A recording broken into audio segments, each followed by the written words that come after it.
At this point, I would like everyone to join me in welcoming the 43rd President of the United States, a man who needs no introduction, President George W. Bush.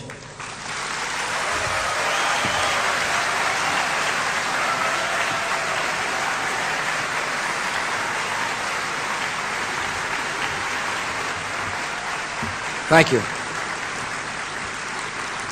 Thank you all very much. It is my honor to be here with so many good and decent and dedicated people from the public and private sector who serve the sick and suffering. Mr. Prime Minister, thank you for your warm hospitality. You and the First Lady have gone out of your way to greet me and my family, and I'm honored to be in your beautiful country.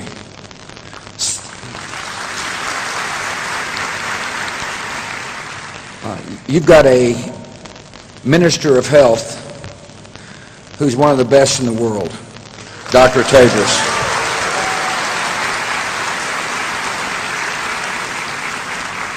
I want to thank my friend Michel Sidibe for his leadership, his courage, and his kindness.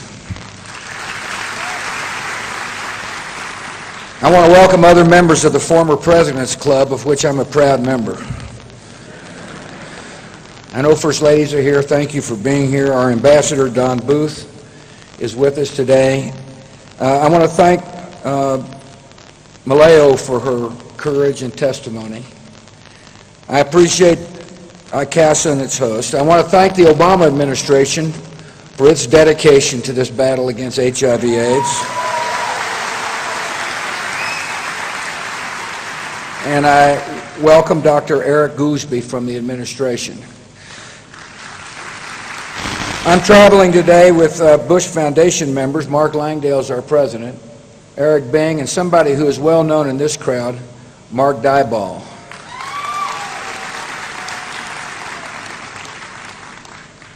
My family and I have been traveling across the continent of Africa. I am particularly proud of the work our daughters Jenna and Barbara have done in providing aid and comfort to those afflicted with disease. Thank you, girls. I'm proud of the leadership of my wife, Laura, and the work she continues to show for the health and welfare of women.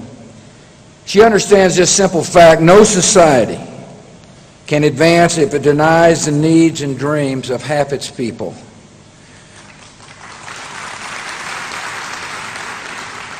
When women are empowered to improve their lives, they also improve their countries. And one way to empower women and help countries become more stable and prosperous is to relieve the sick and dying of the hardships of disease. In 2001, everybody in this room knows an AIDS pandemic threatened to destroy an entire generation of Africans. In country after country, infection rates soared. People were needlessly dying even though life-saving antiretroviral drugs were available. I felt that the humanitarian disaster required dramatic action. The American people decided to act and become a part of this global effort to stop the spread of this terrible disease. We began by creating the multinational global fund to fight AIDS, tuberculosis, and malaria. And this was a decent start, but it was clear more was needed.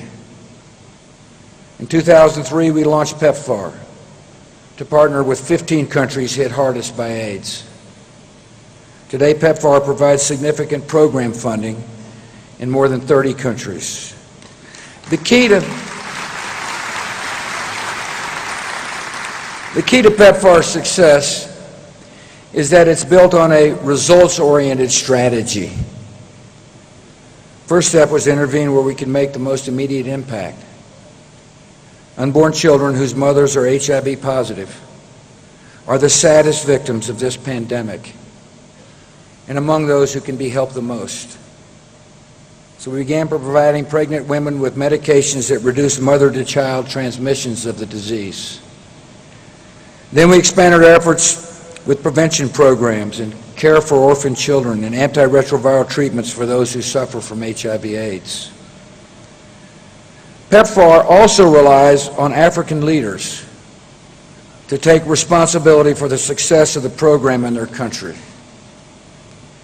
It is essential that the developed nations of the world have foreign aid policies based not on paternalism, but on partnership. Across Africa, countries like Ethiopia, officials have provided the leadership necessary to establish clinics, create public-private partnerships, and thereby save millions of lives. I'm proud of the contributions the United States has made. The American people have given generously, and they need to know that the results are striking. As Mr. Sidibe said a decade ago, an estimated 50,000 people were receiving antiretroviral treatments in sub-Saharan Africa. Today, millions of people in the developing world are alive today because of the life-restoring AIDS medications. Thanks to American support and thanks to the strong efforts of our partners, there have been approximately 450,000 children born HIV-free over the past decade.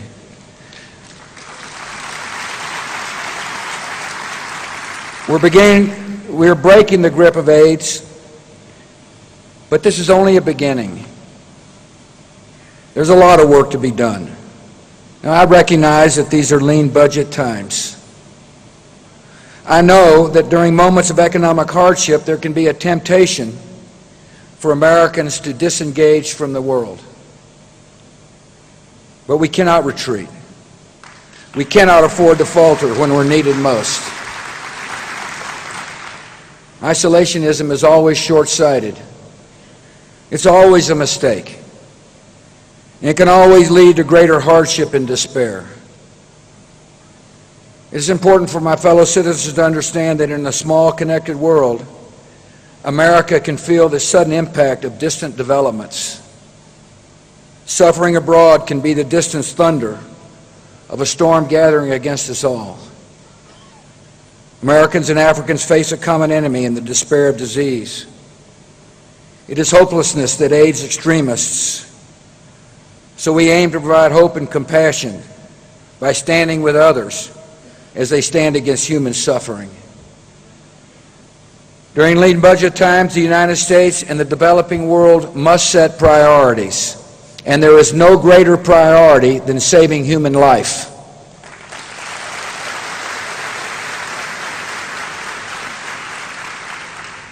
And there's no better way to save lives than to not only support, but to expand our help for proven, effective programs like PEPFAR and PMI. There's another treatable disease affecting women that troubles me and Laura. How sad that we save a woman from AIDS only to see her die from cervical cancer. And that is why the Bush Institute launched a program in Zambia with the U.S. government, the Komen Foundation, UNAIDS to expand the reach of PEPFAR to breast and cervical cancer, called the Pink Ribbon, Red Ribbon campaign. Like PEPFAR, the success of Pink Ribbon, Red Ribbon depends on partners who have the expertise and local networks needed to reach women who might otherwise die from these diseases. Many of these partners have already stepped up to help, including Merck and Becton Dixon, and Kiogen and the Caris Foundation, Caris Life Sciences, Bristol Squibb Myers, GlaxoSmithKline, and IBM. Like PEPFAR, this initiative will serve as a model for bringing private companies and nonprofits and governments together to fight the disease. And like PEPFAR, the success of Pink Ribbon, Red Ribbon relies on results-oriented strategies and local leadership. Cervical cancer is easy to detect and inexpensive to treat. So we will use existing PEPFAR clinics to spot and remove the lesions that cause this cancer and save lives. And my hope is that you'll join us. I'm honored to be with you. God bless.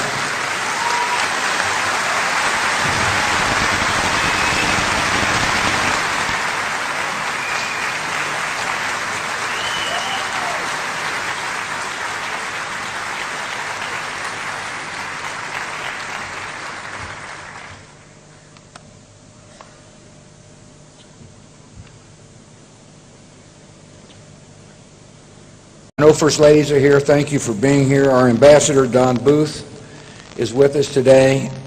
I want to thank Maleo for her courage and testimony. I appreciate ICASA and its host. I want to thank the Obama administration for its dedication to this battle against HIV/AIDS. Dr. Tedros.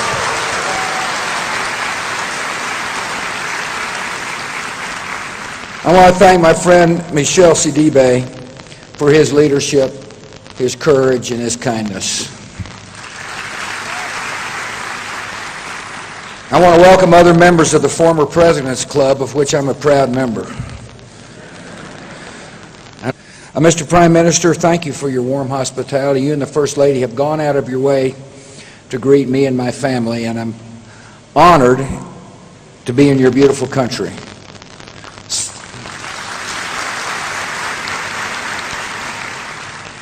You've got a Minister of Health who's one of the best in the world. At this point, I would like everyone to join me in welcoming the 43rd President of the United States, a man who needs no introduction, President George W. Bush.